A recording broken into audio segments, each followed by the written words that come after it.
Shalom, friends. It's Rabbi Jenny Solomon here at Beth Meyer Synagogue with a Mincha moment. And today I wanted to make a connection between this week's Torah portion, Vayeshev, and the upcoming holiday of Hannukah. So Vayeshev literally means, and he settled, and he dwelled. And it refers to Yaakov, our forefather Jacob, who at long last finally settled after a lifetime of running and hiding and struggling in all kinds of ways. This week's Torah portion opens with Yaakov finally settling, Vayeshev, in the land of his ancestors.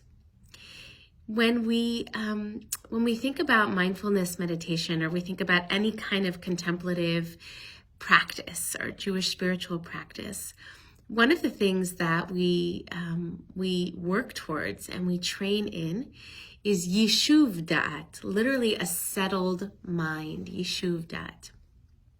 And I think that one of the things that we learn, anyone who has spent any time practicing meditation or prayer or any kind of disciplined spiritual practice, knows that settling is actually not always very easy. It can be pleasant, but it can also be unpleasant, and it can also be incredibly challenging. And it's also not a place that we can stay forever. So we don't settle ever once and for all, but rather we settle, we become unsettled, and then we settle once again, over and over and over. And so, one of the things that this makes me think of is actually the upcoming holiday of Hannukah. And like many of our Christian brothers and sisters who find that this season is incredibly hectic and chaotic, it is also possible for Hannukah time to be hectic and chaotic.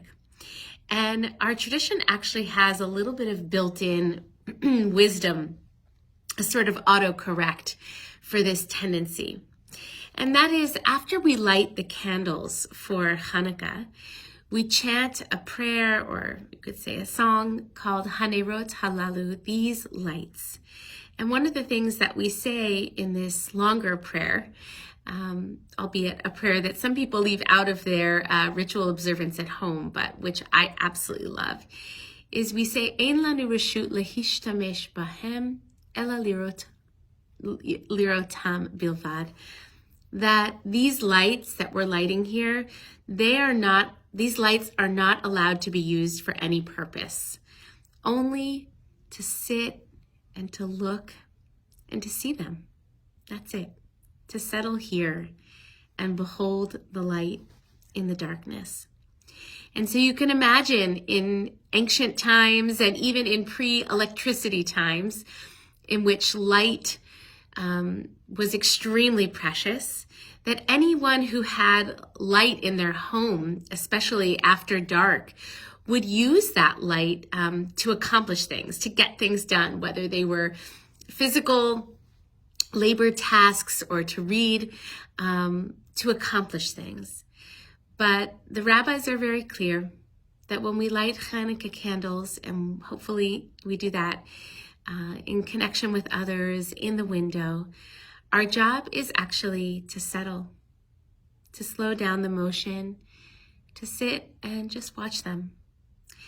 And I offered a class at our synagogue this past Sunday with all kinds of creative inspo of things that you can do to kind of spice up and enjoy, creatively experience Hanukkah this year. And I'm all for it.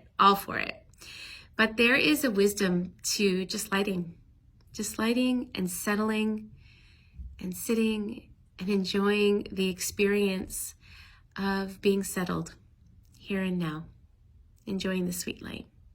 So for all those who are a little bit crazed at this time of year, know that there is an inner wisdom built into this time that invites us to settle.